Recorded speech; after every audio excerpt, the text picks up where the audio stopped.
Verse 54 of chapter 11. By unswerving, single-minded devotion, it is possible for the self to be known, seen, and in reality be entered and absorbed into. By unswerving, single-minded devotion, it is possible for the self to be known, seen, and in reality be entered and absorbed into.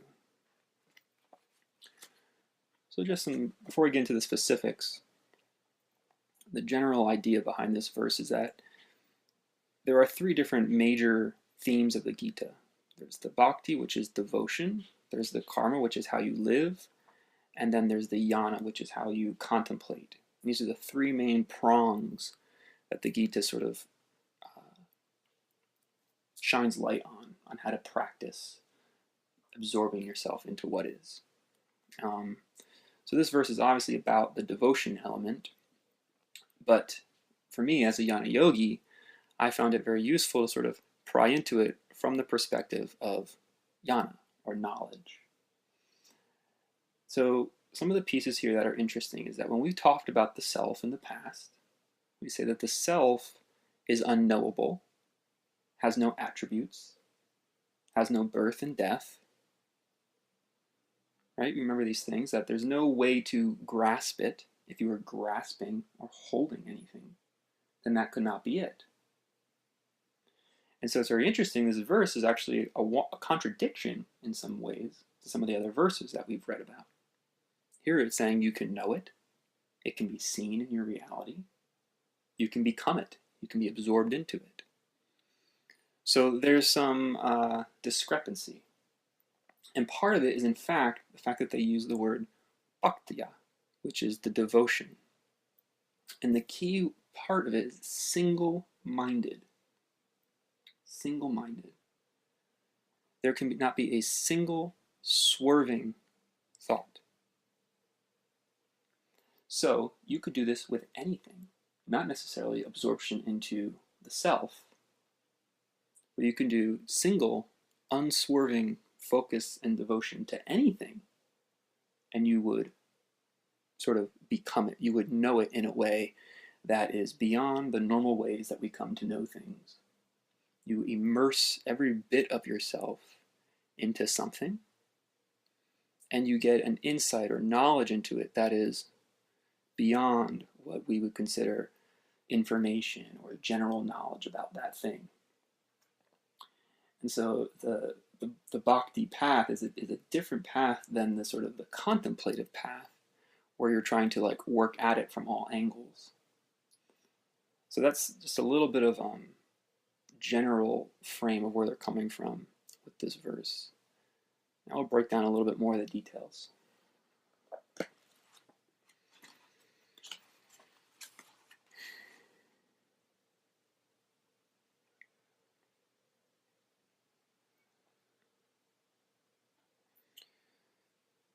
So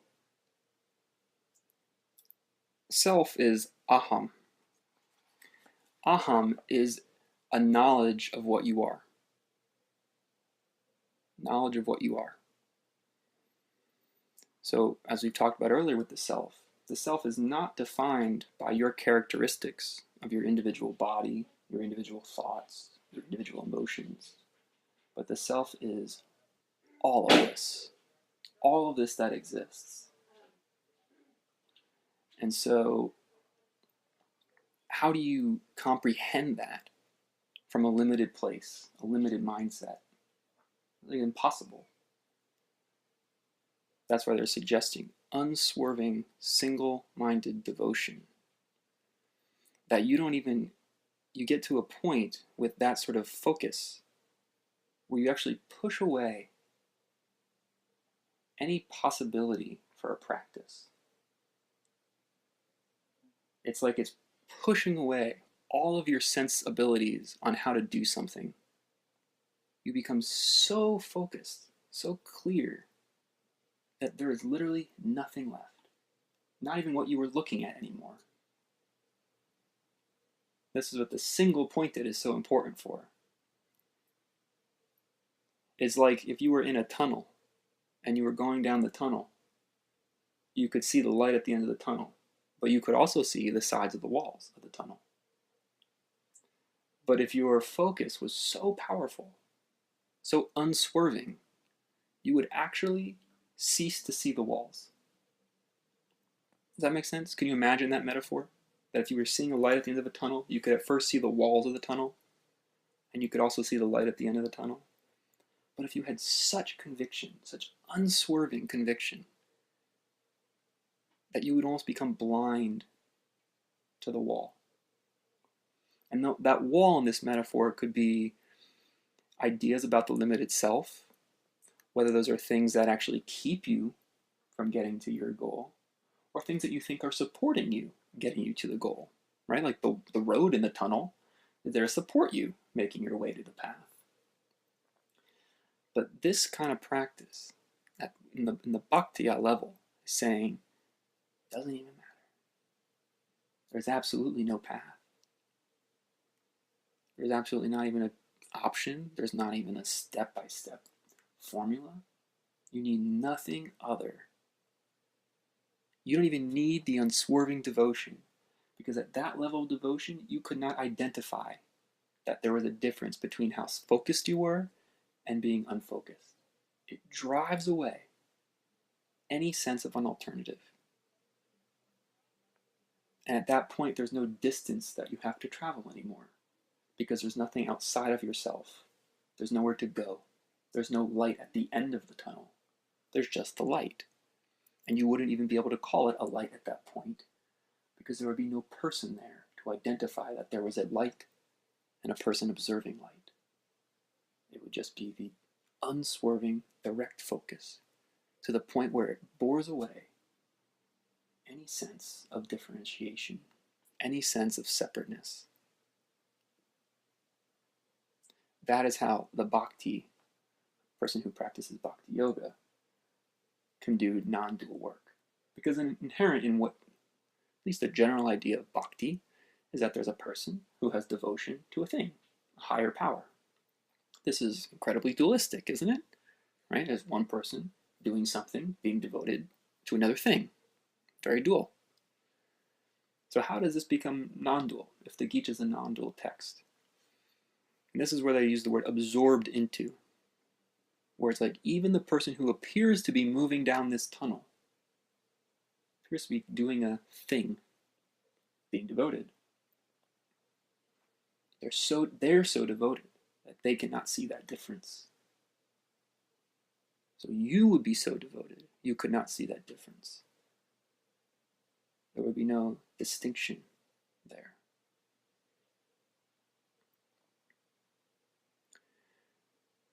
Now, the sweetness that comes with this is that oftentimes that visual in my mind makes me think of a person who's sort of like a zealot, almost very like blind to the rest of the world.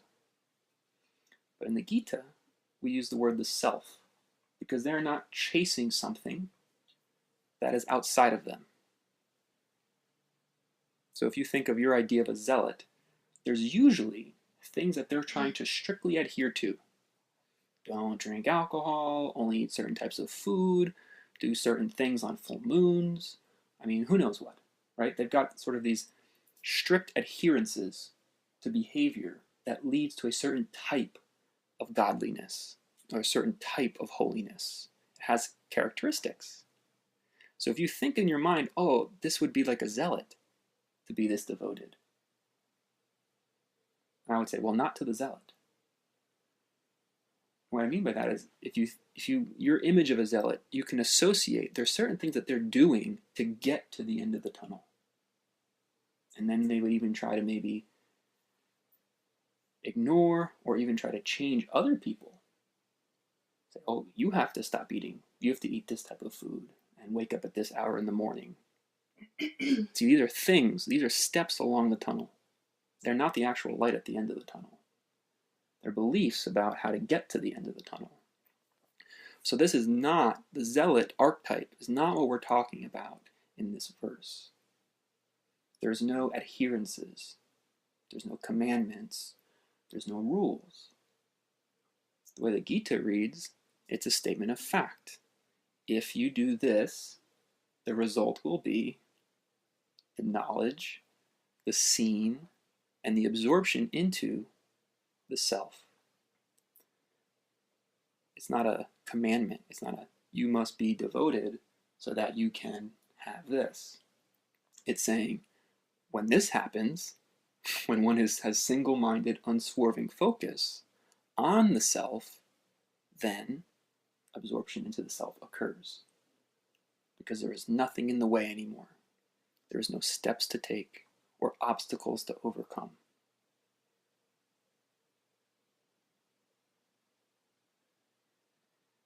So what is the self? As we've spoken about earlier, the self is all of this. It's all of this before we're labeling it. So we can't even really say the universe.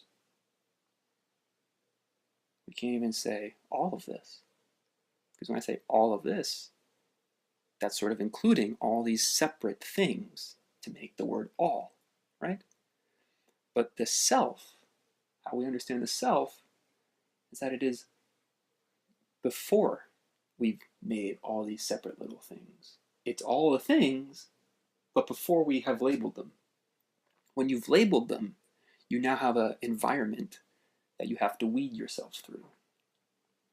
And if you see yourself in a world of separate things, and you see yourself in an environment that you have to weed yourself through, well, then there's walls to the tunnel, there's a path to take, there's obstacles in the way, there's things that you think are lights at the end of the tunnel, and there's things that are getting in the way of this metaphorical tunnel. But if we take away all the labels, and we see this for what it is, just the self, we're already at the light at the end of the tunnel. You're also already with all the obstacles, but they're not obstacles anymore. And you're also with the light at the end of the tunnel, but it's not at the end of the tunnel. It's all right here, as it is. And what we also know about the self is that it's absolutely good enough that way. 100% good enough. And that's why I think bhakti is a very powerful practice. Unswerving, single-pointed focus. You have no chance of thinking of a better option. Therefore, it's all good enough. There is no doubt. I think in the zealot archetype, there's this sort of deep down repressed doubt, which is why they're so stringent and adherent towards adhering to these rules and guidelines and forcing others to adhere to those rules and guidelines. And we don't have to just pick on the religious zealot. I imagine you all have this going on in your life now in some level. This need for things to be a certain way, which is really what a zealot is at the fundamental level.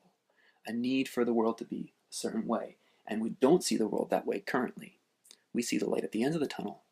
And the zealot is very much focused on changing the way the walls look. A need for it to be a certain way. Which is, according to this Gita verse, not bhakti yoga. Because unswerving, single-minded devotion, that's how you know the self. You don't direct it at anything. You don't direct it at the type of diet you take, when you go to bed, how much you practice, and how you practice it. You just are devoted to the self. And rather than trying to create ideas on how you think that self will want you to be, you more make the recognition that the self is already as it is. The self is already the self.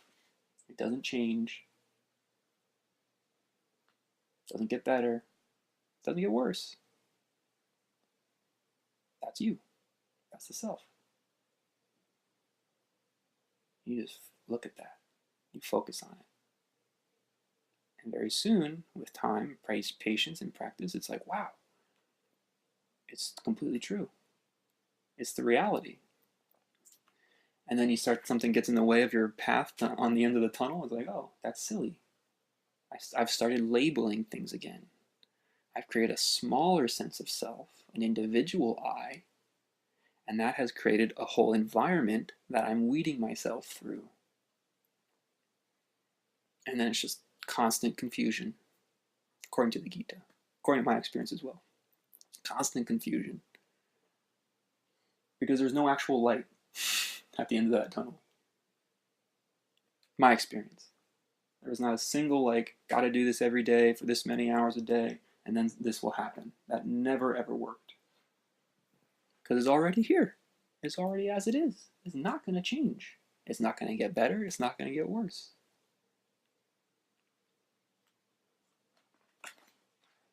By unswerving, single-minded devotion, it is possible for the self to be known, seen, and in reality be entered and absorbed into. This is the self. You can know it, you can see it. It is your reality. The devotion, the single-minded devotion, is the dissolving of all the labels. Most importantly, the labeling of you as something inside this reality. Most commonly, your body, thoughts, and emotions. You label yourself as this body, thoughts, and emotions, and you've got a whole slew of things that you aren't in this world. But in fact, they're saying that self is not the body, emotions, and thoughts. It's all of it.